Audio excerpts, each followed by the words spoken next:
Everyone, তোমরা সবাই আমার হেলথ আপডেট চাইছিলে। আজকের ভিডিওতে গল্প করতে করতে সেটাই বলে দেবো আমার শরীর এখন কেমন আছে। তার আগে চুলটা বেঁধে নিই, কাজ করব, মানে আমি বেডটা গোছাবো। তাহলে শুরু থেকে শুরু করি। আমার যখন অপারেশন হয় আগস্টের 22 তারিখে, তখন সি সেকশন হয়েছিল। তারও আগে আমাকে 6 ঘন্টা মতো নর্মাল ডেলিভারির চেষ্টা করা হয়েছিল এবং সেই মুহূর্তে আমার প্লাসেন্টা হ্যামারেজ হয়ে যায়। অর্ধেক প্লাসেন্টা নর্মাল ডেলিভারির জন্য বেরিয়ে গেছিলো আর অর্ধেক প্লাসেন্টা ইউট্রাসের গায়ে আটকে ছিল। আমি মেডিকেল টার্ম অত জানি না, আমাকে ডাক্তাররা যা বলেছে আমি সেইটুকুনি জানি, আর সেইটুকুনি আমি এই ভিডিওতে শেয়ার করব। তো আমার কাছে যা প্রেসক্রিপশন আছে, ডাক্তারের যা বলার কথা, আমি সেটাই তোমাদেরকে বলছি আমার সাথে কি হয়েছে।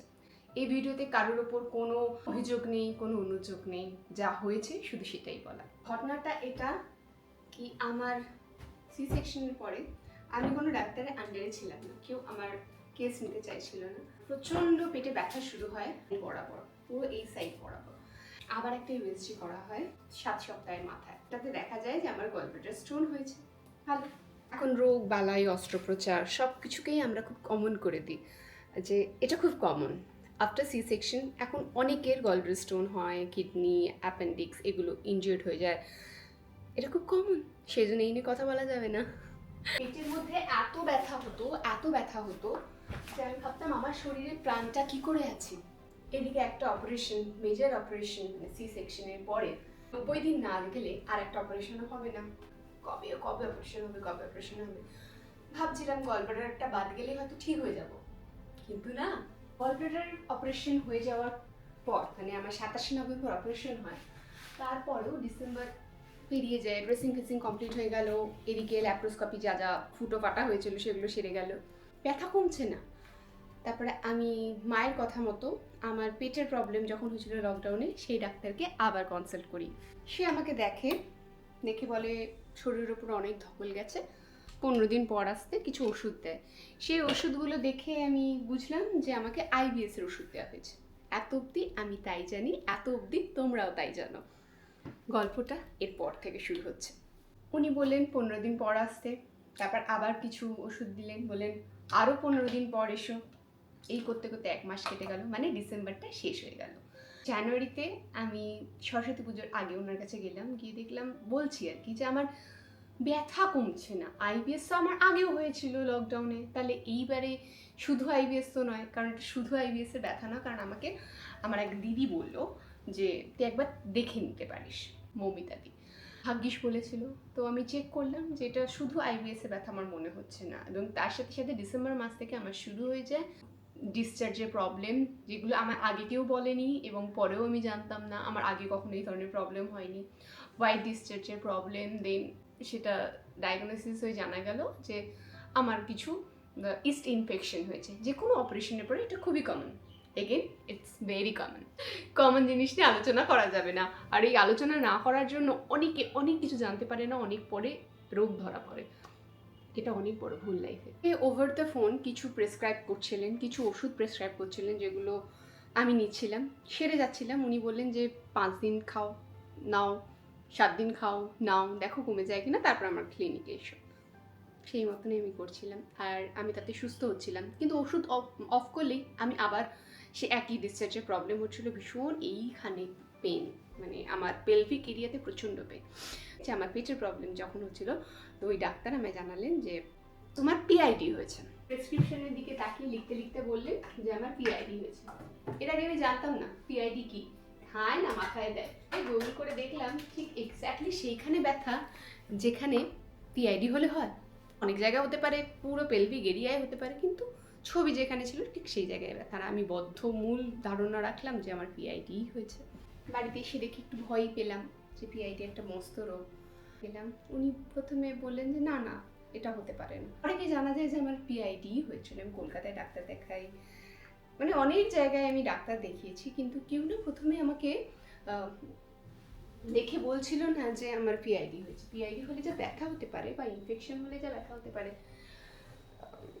উনি বললেন যে এরকম বাচ্চা মৃত অবস্থায় পেটে অনেকক্ষণ সময় ছিল, সেই জন্য গোটা পেটে সেপটিক হয়ে গেছে। বরাবর একটা নার্ভে ব্যথা। আমি সবাইকে বলতাম যে আমার অপারেশনের পর থেকে যে আমার নার্ভে কিছু তো একটা লেগেছে, তো ওনাকে বলাতে এই প্রথম উনি বললেন যে আমার মনে হচ্ছে খুব সম্ভবত সি সেকশনের সময় তোমার নার্ভে সেলাই করে দেওয়া হয়েছিল, গিট ফেলে দেওয়া হয়েছিল, সেই কারণে তোমার এত ব্যথা। ওষুধ দিচ্ছি, সময় লাগবে, 2 সপ্তাহ পর তুমি একটু সুস্থ হওয়া শুরু হবে। আমি বললাম যাক, প্রথম এই 7-8 মাসে কোনো একজন ডাক্তার বললেন যে তোমার ব্যথা সারিয়ে দেব। কারণ এর আগে সব ডাক্তার বলছিল আমার ব্যথাই নেই, কারণ এটা তোমার মনের রোগ, মনের ভুল, মনের দুর্বলতা, তুমি বারবার ভাবছো রোগ নিয়ে, বারবার ভাবছো ব্যথা নিয়ে। আর একটা মানুষ কতটা সহ্য করতে পারে যে এগুলো সহ্য করে আছে। উনি বলছেন যে এই সহ্যের কোনো শেষ নেই, তুমি যা সহ্য করেছিলে, কি করেছিলে। ইউএসজি মেশিনে আমার আসছিল বাল্কি ইউট্রাস, ওভারিতে cyst, nabothian cyst, adenomyosis, fibrosis, সব এই কারণে হয়ে গেছে। এখন মাথায় হাত। আর থেকে ফিরে আমি যোগব্যায়াম করা শুরু করি। আমি আরও আগে করতাম, যখন সি সেকশন হয়ে যায় তারপর থেকে শুরু করে দিয়েছিলাম। করা যায় না, হার্নিয়া হয়ে যাবে, তো 3 মাস আমায় ওয়েট করতেই হতো সেকেন্ড অপারেশনের পর। তারপরে যখন আমি মার্চ থেকে এপ্রিল অবধি ব্যায়াম করি, দেন ব্যায়াম করে কিছুটা ঠিক হই। কিন্তু আসল গল্প এখানেও না, গল্প আসছে। এটা সেই সৌমিত্যাটা, কি সুন্দর না? যাই হোক, ইউট্রাসে কিছু প্রবলেম হয়েছে। আমি ভিডিও শুরুতেই বললাম যে সেই রাতে আমার প্লাসেন্টা হ্যামারেজ হয়েছিল, সি সেকশন হয়েছিল, বাধ্য হয়ে লাস্টে বন্ড পেপারে সাইন করে। যখনই কোনো ডাক্তার কাছে দেখাতে যেতাম, সে সেই রাতের ঘটনা শুনতে চাইতো না, বলতো যে তোমার প্যানিক অ্যাটাক হবে, তোমার কষ্ট হবে, আমরা পুরনো কথা আর কিছু শুনবো না, যা হবে নতুন হবে। কিন্তু সেই রাতে আমার সাথে কি ঘটেছিল সেটা যদি না শোনে, তাহলে কেস হিস্ট্রি কী করে জানবে? ঠিক আমার এখন কি অসুবিধা হচ্ছে সেটা আমি কি করে বোঝাবো? সেরকম মানসিক অবস্থাও ছিল না, শারীরিক অবস্থাও ছিল না যে আমি জোর করে আমি তাকে সেটা বোঝাতে পারবো, সে যত বড়ই ডাক্তার হোক না কেন। রিপোর্টে এসছে ইউট্রাসে বাইরের ওয়াল, মানে এন্ডোমেট্রিয়াম ওয়ালটা খুব পাতলা, ভেতরের মায়োমেট্রিয়ামে কিছু ক্যালসিয়াম জমে আছে ডেলা ডেলা করে। দেখো, আমি মেডিকেল টার্ম জানি না, অত বুঝিও না, উনি যেটা বুঝিয়েছেন বা বলেছেন ডায়াগ্রাম দেখিয়ে সেটাই বলছি তোমাদেরকে। যখন প্রসবের সময় হয় তখন প্লাসেন্টা নিজে থেকেই ইউট্রাসের গা থেকে সরে আসে, আর আমার তো সেই সময় হয়নি, এই প্রবলেমও হয়নি। এবার যাদের হয় তাদের ওয়াটার ব্রেক হয়ে যায়, তাদের নর্মাল ডেলিভারি হয়ে যায়, বাড়িতে হয়ে যায়, কারো 7 মাসে হয়, কারো 8 মাসে হয়। আর আমার তখন 34 সপ্তাহ 6 দিন মতো চলছিল, প্লাসেন্টা লেগেছিল, এবং তার সাথে আবার সন্ধ্যেবেলা হ্যামারেজ হয়েছে, আইইউএফটি হয়ে গেছে, ওটি হয়নি বলে। এবং সেই কারণে আমার প্লাসেন্টা ইউট্রাসের গায়ে আটকে ছিল, লাইক আ স্টিকার, বড্ড ধুলে পড়েছে। এই 8 মাসে প্রথমবার আমি এখন এবারে এসে এটা পরিষ্কার করছি, বড্ড ধুলো। এখন অর্ধেক প্লাসেন্টা তলা দিয়ে বেরিয়ে গেছে আর অর্ধেক লেগেছিল। অপারেশনের সময় প্লাসেন্টাটাকে ওখান থেকে ছিঁড়ে ছিঁড়ে বার করার জন্য ইউট্রাসের দেয়ালটা নষ্ট হয়েছে, চামড়া সমেত তোলা হয়েছিল ওয়াশ করতে গিয়ে। আমি তো শুনে অবাক, আমি বলছি এই জন্যই কি আমার এত ব্যথা?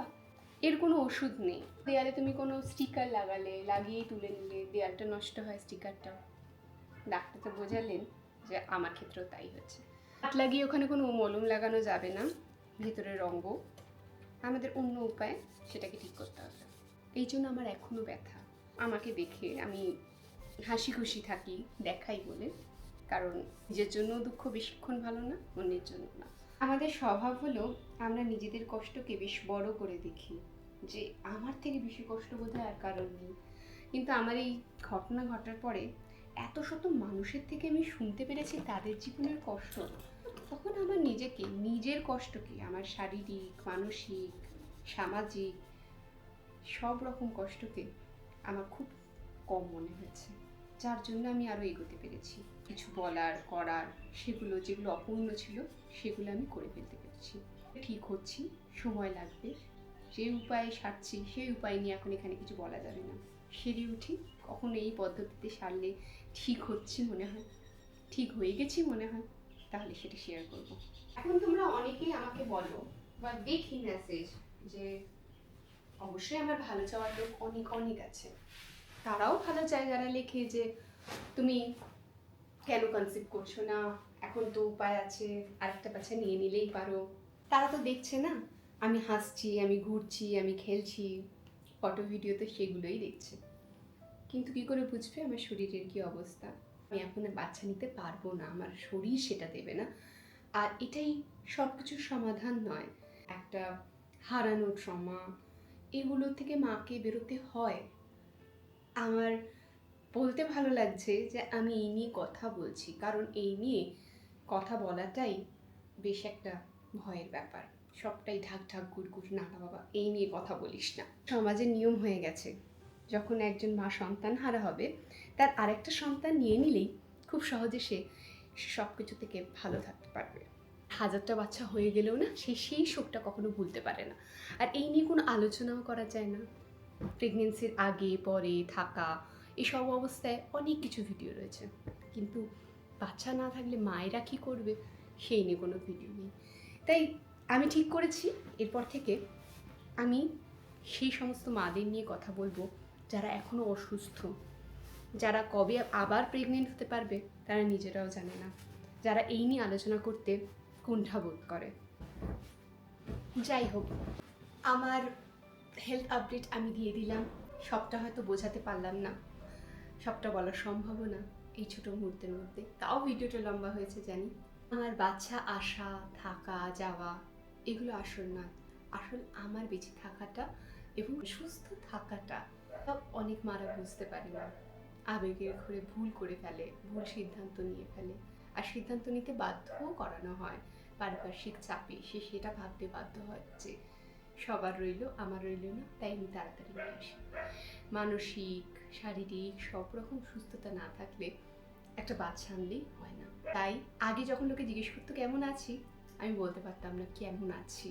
আমি ভাবতাম জেনে কি করবে, বা আমি বলেই বা কী করবো, এতটা কষ্টে রয়েছি। জিজ্ঞেস করলে বলি আমার ট্রিটমেন্ট চলছে, সুস্থ হচ্ছি। আমাদের সোসাইটিতে একটা জিনিস আমি শিখেছি, জেনেছি ছোট থেকে, যে আমরা খুব সহজে অভিনন্দন জানাতে পটু, কিন্তু যখন কোনো শোক হয়, কারোর প্রিয় বিয়োগ হয়, সেইখানে গ্রিভিং কী করে হ্যান্ডেল করা উচিত, গ্রিভিং মমদের সাথে কী করে ব্যবহার করা উচিত, গ্রিভিং ফ্যামিলির সাথে, গ্রিভিং ওয়াইফের সাথে কীরকম অ্যাটিটিউড রাখা উচিত, কী করলে তারা সেই মুহূর্তে ঠিক হবে, কী কথা বললে তারা সুস্থ হবে মানসিকভাবে তাড়াতাড়ি, বা কিছুই না করে কী করে হ্যান্ডেল করা যায়, সেগুলো বলার নেই। সেগুলো অনেকে জানে না, অনেক শতাংশ লোক জানে না, আর যারা জানে তাদের সংখ্যা খুব কম।